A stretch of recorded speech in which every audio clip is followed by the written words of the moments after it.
Yo, what is going on, everybody? Welcome back to another video, and today we're going to be reacting to the dark side of South Korea. Most sinful country? Mind-blowing facts that they hide.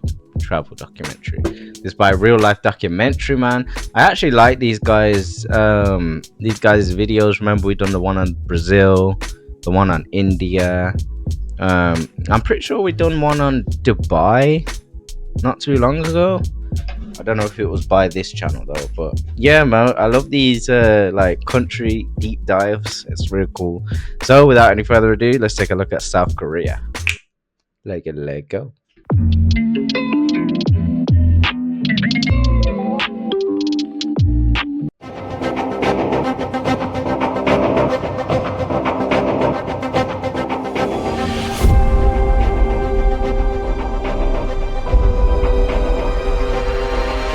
Ominous music. When you picture South Korea, you probably see neon-lit Seoul glowing at night.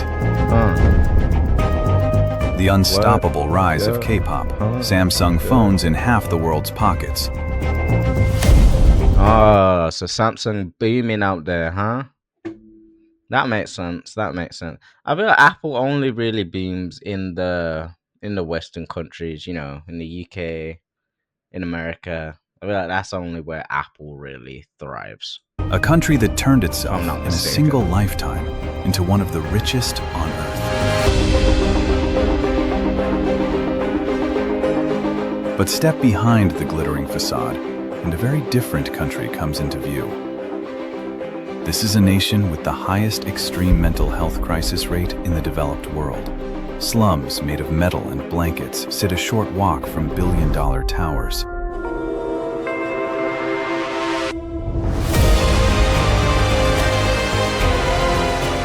Today, we pull back the curtain on the hidden side of South Korea.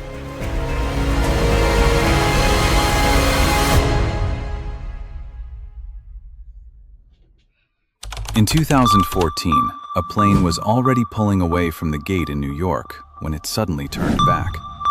The reason was a bag of nuts. Heather Cho, the daughter of the chairman of Korean Air, had been served macadamia nuts in a bag instead of on a plate. She was so enraged that she forced the chief flight attendant off the aircraft and delayed an international flight over it. She got it like that. She said, nah, turn this plane around, bro. Turn this plane around. Give me these fucking nuts in a bag. Am I peasant? Damn. Is this economy? Nuts in a bag. Ugh. Bro, what the fuck? Koreans have a word for this kind of behavior. They call it gapjil, the abuse of power by those on top against everyone beneath them. South Korea is run, in practice, by a small group of family-owned empires called chaebols. Names like Samsung, Hyundai, SK, LG, and Lotte. The top four alone earn the equivalent of around 40% of the nation's entire economy. Samsung by itself accounts for roughly 23% of South Korea's economic output. To put that in perspective, so Samsung is a Korean company. Sorry, I did not know that. Is Samsung a Korean company? Yeah, it's so. I just assumed it was Chinese or some shit. A giant like Walmart makes up only about 2.5% of the United States. One single company is nearly a quarter of an entire country. People joke that North Korea has one dictator, while South Korea has 20. Alright, bro, I got a Samsung fridge downstairs, Samsung TV, Samsung laptop, Samsung phone, anything tech, bro. I'm pretty sure I've seen a Samsung juicer at one point. I'm pretty sure, bro. And that power is not just about tantrums at dinner parties. These empires are so dominant that smaller companies depend on them just to survive. which means very few dare to push back, even when they are squeezed on price or quietly cut out of a deal. When a handful of families control the contracts, the jobs, and even the headlines, their influence becomes almost impossible to escape. It shapes what young people study, where they dream of working, and how the whole country measures success. But to see what that power really costs ordinary people, you have to go down, all the way down, to where some Koreans actually live. If you have seen the film Parasite, the movie that won the Oscar for Best Picture in 2020 and made the world fall in love with Korean cinema, you have already glimpsed it. I don't think. The semi-basement apartment, half underground, where light barely reaches and the air never quite dries. Koreans call them banjiha. On screen, it looked like a clever set. In real life, it is home for hundreds of thousands of people. More than 200,000 of them still exist in Seoul, around 5% of all homes in the capital. They flood, they grow mold, and in 2022, after the heaviest rains in over a century, that danger turned deadly. 13 people died in the flooding. In one home, a family of 3 could not force their door open against the water pressure, and they drowned inside their own apartment. The city promised to phase these homes out, but poverty in South Korea is not only underground. Just across a 6-lane motorway from Gangnam, the wealthiest Wow, bro, look at the difference. Underground. Just across That is wild. All the eyes, like imagine you work here, bro. Every morning, this is your view. All the poor niggas, bro. And imagine you live here as well. a 6-lane Just over the fence is another life, a whole nother life. motorway from Gangnam, the wealthiest district in the country, sits Guriong Village, a shanty town of shacks built from scrap, tarp, and plywood. It rose before the 1988 Olympics and never left. In early 2023, a fire tore through it before dawn. It took firefighters 5 hours to put out the flames.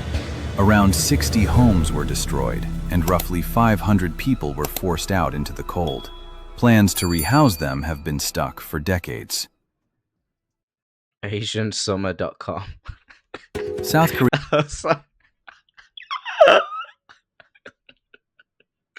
Sorry, guys. No, sorry, I just see the ad for like dating Asian girl. It's called AsianSummer.com. Korea is, by the numbers, the plastic surgery capital of the world. It has the highest rate of cosmetic procedures per person anywhere, with estimates suggesting roughly 1 in 25 citizens has gone under the knife. In the Gangnam district, one neighborhood alone holds more than 500 clinics, the densest cluster of cosmetic surgery on the planet. But this is not really about vanity. It is about survival. Yeah, that can't all be legal, right? All 500 clinics in the one area, surely they're not all legal. Brutal system. I know. At least 200 of them don't pay no fucking taxes. Bro. Job applications and matchmaking profiles here often expect a photo, so your appearance becomes part of your resume. Surveys by Gallup Korea, backed by academic research, suggest around 1 in 3 women aged 19 to 29 have already had some kind of procedure. Many started in their early 20s. For some families, surgery has even become a kind of graduation gift, a way to give a young woman an edge before she steps into the job market or the dating world. Think about what that means. You are told that to compete for a job, you may first need to change your face. There is resistance. A movement called Escape the Corset has seen young women cut their hair short, throw out their makeup, and refuse the impossible standard altogether. But for many, the pressure remains relentless. And pile up enough of it, work, housing, looks, competition, and a generation makes a quiet, history-making decision. South Korea has the highest extreme mental health crisis rate in the entire developed world. In 2024, the rate reached around 26 per 100,000 people, more than double the average of wealthy nations. And nearly 15,000 lives were lost in a single year, the worst toll in over a decade. For Koreans in their 40s, it is now the leading cause of death, and for younger people, it has long been one of the leading causes too. In other words, this is not a problem confined to one struggling group. It cuts across nearly every age. Everyone just going through In it. 2012, on Chain smoking. Seoul's Mapo Bridge, an insurance company and an ad agency tried to help. They lined the railings with motion sensor lights, with photos of smiling families and gentle messages. Things like, "Have you eaten yet?" They called it the Bridge of Life. It was meant with Did it kindness, work? but the number of recorded incidents on the bridge actually soared. Oh. The campaign Oh my gosh. No, I'm deep in that, but that probably won't work. You see smiling families and shit. I mean, I get what they thought, but what if like the situation was a nigga's just lost his family? He's just like his wife has just kicked him out, exiled him, or like she's just cheated on him and she's pregnant with another nigga's kid, and now you're looking at photos of happy smiling families and shit. Yeah. was widely judged a failure. And within a few years, it was quietly stripped away and replaced with plain physical barriers. The cheerful signs could not touch the real problem. On a Thursday in November each year, the entire country of South Korea seems to hold its breath.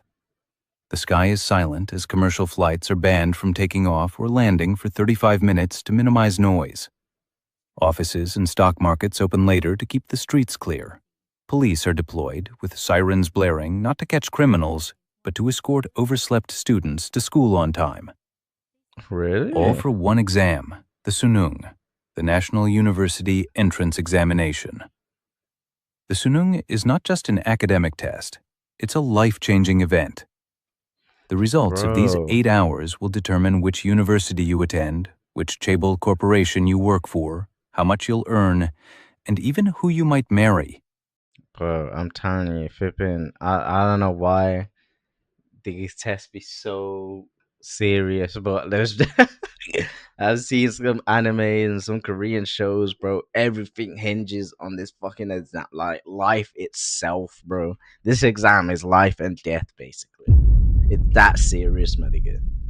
Like it's that serious, bro. If you don't do good in this exam, you don't get top marks of the class, bro. You don't get into the university that you want. Oh yeah, it's over for you. It's over. You might as well but might as well start packing your shit up, bro. Go live on the street, be a homeless nigga, and then you probably just get thrown in jail because they don't like homeless nigga. Long day, long life. This pressure is so immense that Koreans have a haunting saying: sleep 4 hours and you'll pass.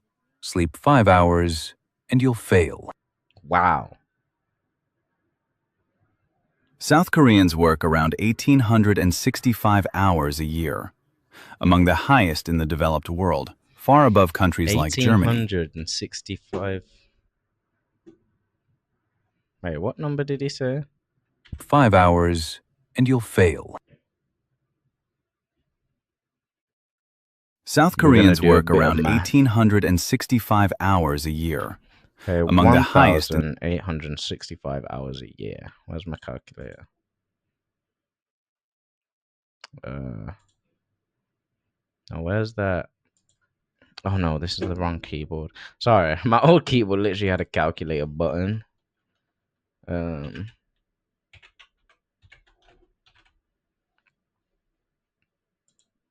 1,865 hours. 40 hours a week times 52.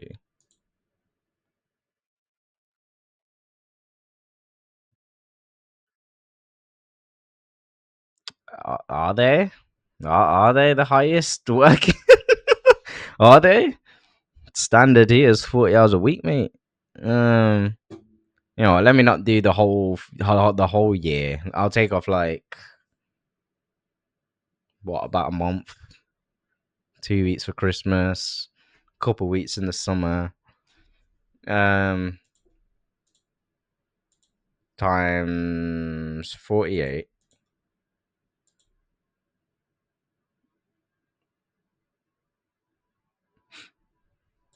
In the developed world, far above countries like Germany.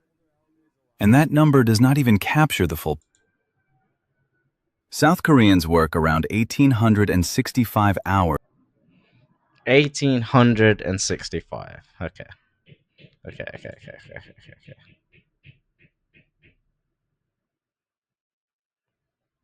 Who the fuck is that? 1800. Let me just make sure I'm actually 1800.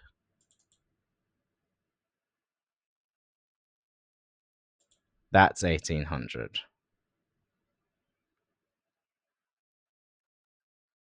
Is that 1800? No, no. 1800. Is 1800 18 grand or 1800? It has to be. No, it's 1800. 1800. Yeah. Yeah, so what? Fucking stupid ass commentator, bro. I'm joking. a year, among the highest in the developed world, far above countries like Germany. And that number does not even capture the full picture, because it leaves out hoshik, the after-work company dinners and drinking sessions, where staying late with the boss is treated as loyalty. Some nights stretch until 1, 2, even 3 in the morning, and you are expected to be there until your boss decides to leave. The fuck? This did not appear by accident. Nigga, I got kids. During the country's rapid rise, the guiding idea was a brutal one, summed up by a phrase that roughly means, destroy your private self and devote everything to the group. For decades, that was the deal. Loyalty measured in lost evenings and missed weekends. The government has tried to rein it in. In 2018, it cut the legal maximum work week from 68 hours down to 52. There are, finally, signs of pushback. Near Seoul, the province of Gyeonggi began testing a 4.5-day work week. And from 2026, the government started backing the. I think that should be standard everywhere. 4 to 4.5 days, bro. None of this 5-day, 5, 6, 7-day shit, bro. No, it's too tiring. The idea more widely. Early results showed productivity went up and stress went down. It is a small crack of light.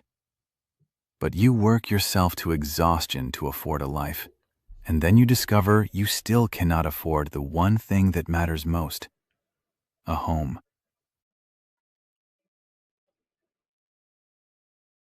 More than half the entire population, over 26 million people, is packed into the Seoul capital area, on barely a tenth of the country's land.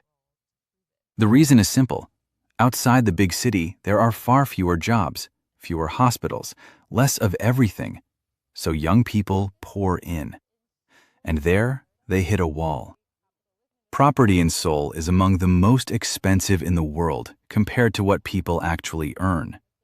And for a young Korean on a normal salary, the dream of ever buying an apartment has quietly become unrealistic. Renting is its own trap, thanks to a uniquely Korean system called jeonse.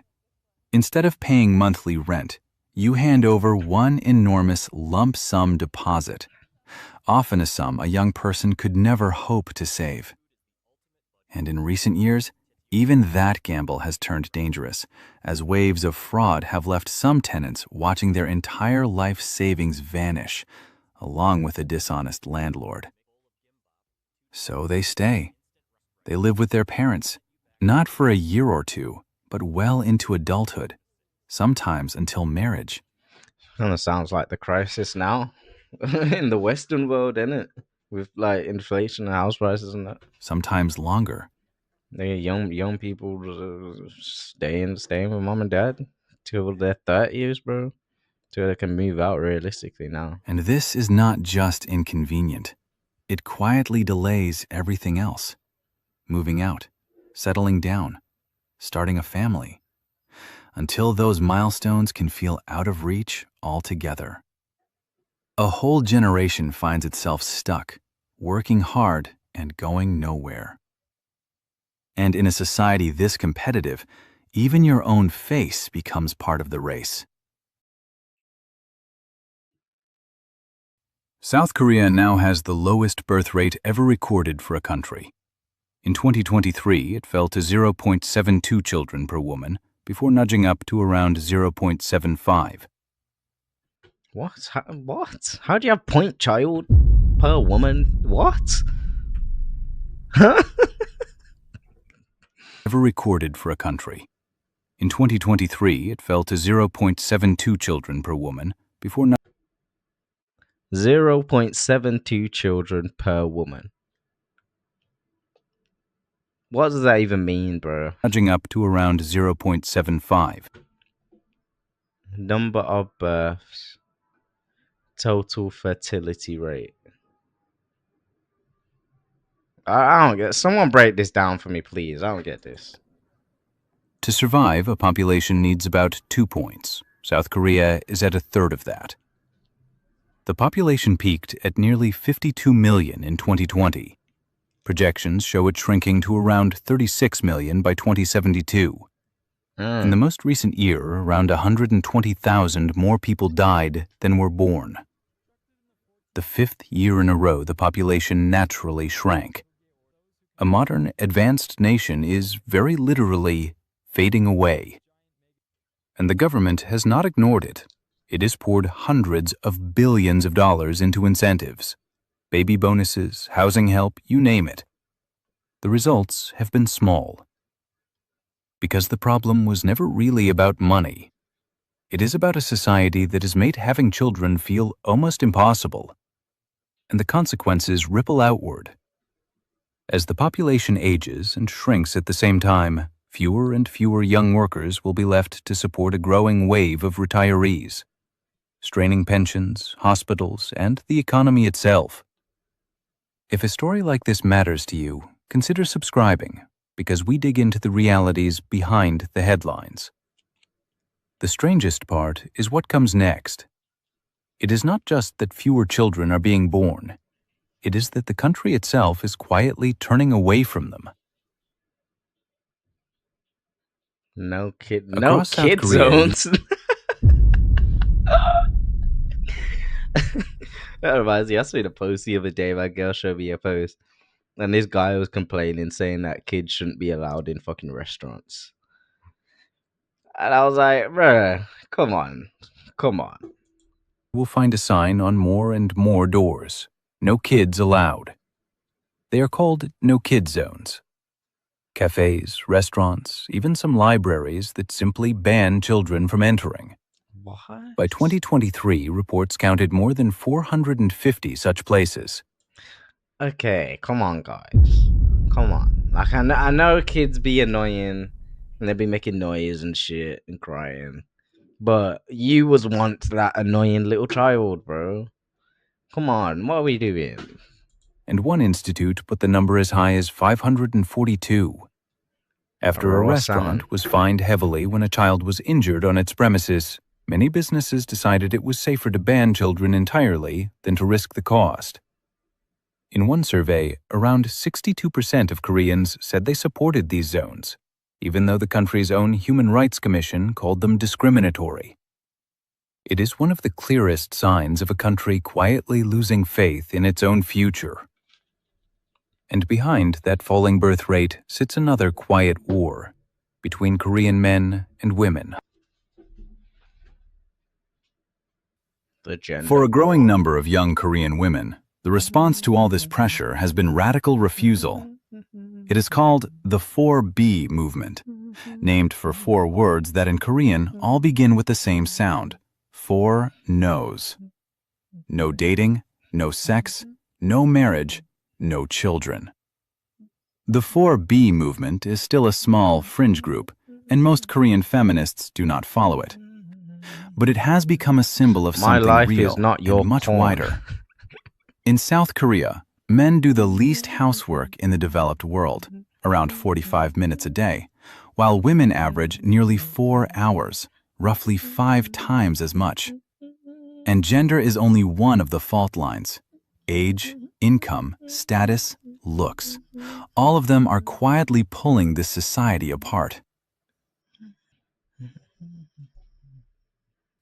You may have grooved to the catchy tunes of BTS, Blackpink, or New Jeans. K-pop is South Korea's greatest soft power, generating billions of dollars and reshaping. Nah, bro. What was that? That shit was weak, bro. She not putting enough oomph into it. Like, she didn't put no oomph into that. To the catchy tunes of BTS, Blackpink, or New Jeans. K-pop is South Korea's greatest soft power, Like, come on, generating baby. billions Come of on. dollars and reshaping how the world views the country. But to create these perfect entertainment machines, the industry operates on a training process that is brutally harsh. And when they debut, the real tragedy begins. Many idols carry the burden of enormous training debt that their management companies factored into their debut costs. They work themselves to exhaustion but receive no salary for years until that debt is paid off. Added to this is the emergence of sasang fans, obsessive fans who monitor every aspect of an artist's private life. A bitter truth, behind the dazzling music videos, this billion-dollar industry is eroding the mental and physical health of its stars. Creeps and stalkers. South Korea boasts the fastest internet speeds and the highest smartphone penetration rate in the world. But within that hyperconnectivity, an invisible weapon has emerged: cyberbullying and a cancellation culture.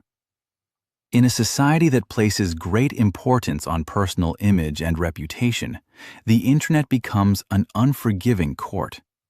A small past mistake, a slip of the tongue, or even an inappropriate facial expression can lead to a fierce wave of attacks. Koreans have the word akpul to describe malicious comments. Anonymity on forums like Naver, Natepan, and other social media platforms unleashes the darkest aspects of human psychology. You are not allowed to make mistakes, because in this society, an apology is rarely enough for forgiveness. When hard work no longer guarantees a secure future, people begin to look for shortcuts. And in South Korea, that shortcut is built on mountains of debt. South Korea's household debt-to-GDP ratio is currently over 100%, meaning the total amount of money people owe to banks is greater than the entire wealth the country creates in a year. Really? The biggest cause? The real estate bubble and the desperation of the youth. Wait, how does that even happen? How is that possible? How? What? How can they give out more money than they have? Like, that doesn't make sense. Oh, is this when like countries start borrowing from other countries and shit? And now the country is in like, I don't know, $6 billion worth of debt or something like that. Is that one? Is that how shit like this happens? Because that don't make no damn sense. We've talked a lot about the predicament of the youth, but there's a quieter tragedy unfolding at the other end of the age spectrum. South Korea has the highest rate of elderly people living in poverty among OECD developed countries. Around 40% of those over 65 in South Korea are living below the poverty line. This is a heartbreaking paradox, because this is the very generation that worked themselves to exhaustion in the 1970s and 1980s to build the Miracle on the Han River. They poured their energy into reviving a country from the ashes of war, only to be left behind by that very prosperous economy.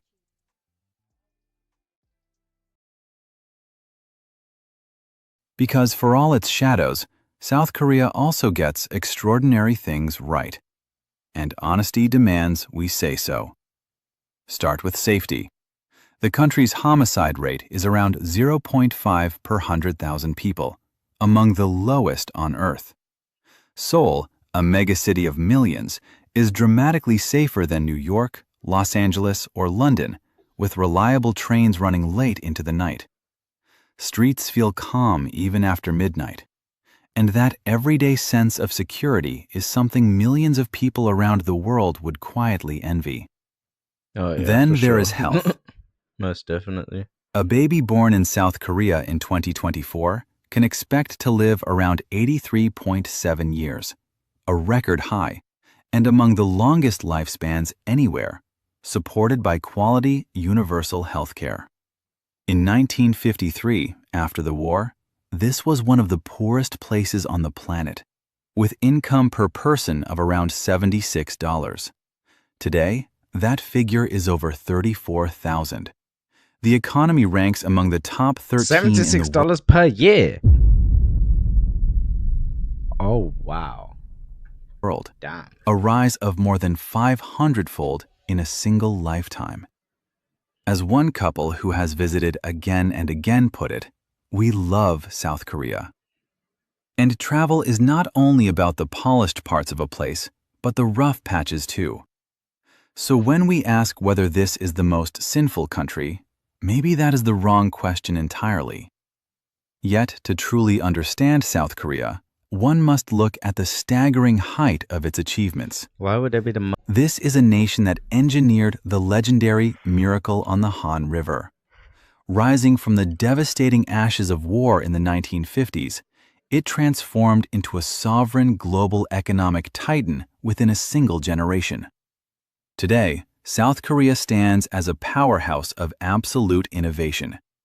It drives the world's technology landscape, manufacturing the advanced semiconductors powering global artificial intelligence, the premium smartphones in our pockets, and the eco-friendly electric vehicles redefining modern mobility. Its digital infrastructure is unparalleled, boasting unmatched internet connectivity and a high-tech transit network that operates like clockwork. This economic marvel is beautifully mirrored in its iconic landscapes. Walk through the sprawling metropolis of Seoul, and you'll witness an urban symphony where futuristic architectural wonders, like the Dongdaemun Design Plaza, look down upon ancient Joseon dynasty palaces like Gyeongbokgung. The majestic Han River serves as the heart of the city, a vibrant sanctuary of public parks and neon-lit bridges. Beyond the concrete, the country reveals a breathtaking soul. Jeju Island, a volcanic paradise of dramatic cliffs and emerald waters, attracts millions seeking I would answer it. If you know, you know. Peace. To the south, the coastal energy of Busan and the historic streets of Gyeongju preserve thousands of years of rich cultural heritage. These bright spots are not just aesthetic, they are structural triumphs of sheer human resilience. South Korea built a world-class healthcare system and established one of the safest societies on Earth. The miracle and the price of that miracle exist side by side. It is a nation that achieved the impossible, proving that greatness and struggle are forever deeply intertwined. So, the most sinful country? No. That framing misses the truth. Almost everything we have seen, the overwork, the inequality, the loneliness, the forgotten old, is not a moral failing of a people. It is the price of becoming rich faster than any nation in history with almost no time to catch its breath. And here is the part that should give all of us pause. The pressures crushing South Korea are not uniquely Korean. Overwork, unaffordable homes, falling birth rates, isolated elders, anxious young people staring at perfect lives. Sounds like Gen Z. Sounds like Gen Z, but just in a country. Online. These are appearing in every advanced society on Earth. Or as a country, I should say. South Korea is simply living in the future a little early, which makes it less a villain and more a mirror. And mirrors can be answered. Change has already begun. In shorter work weeks, in women refusing the old script, in a public that increasingly names its problems out loud instead of hiding them. The same fierce energy that built this miracle, the discipline, the drive, the refusal to accept things as they are, could yet be turned toward fixing it. None of this is set in stone. A country that rebuilt itself from ashes in a single lifetime is more than capable of rewriting the rules again. Because understanding a country's shadows is not an insult to it. It might be the most honest form of respect we can offer. So we are left with 3 simple truths. Behind the glittering image of South Korea lies a very real human cost, paid by the young, the old, and almost everyone in between. But that cost is a mirror held up to the modern world, not a verdict on a single nation, because the pressures here are quietly arriving everywhere. And to truly respect a country, you have to be willing to see both its light and its shadow at once. The miracle and the price of the miracle side by side. If you want... Interesting. Well, with that being said, man, make sure y'all like, comment, subscribe, and anything down below. 2 videos dropping every day, so come tomorrow, check me out. Peace, love, and prosperity. I'm gone.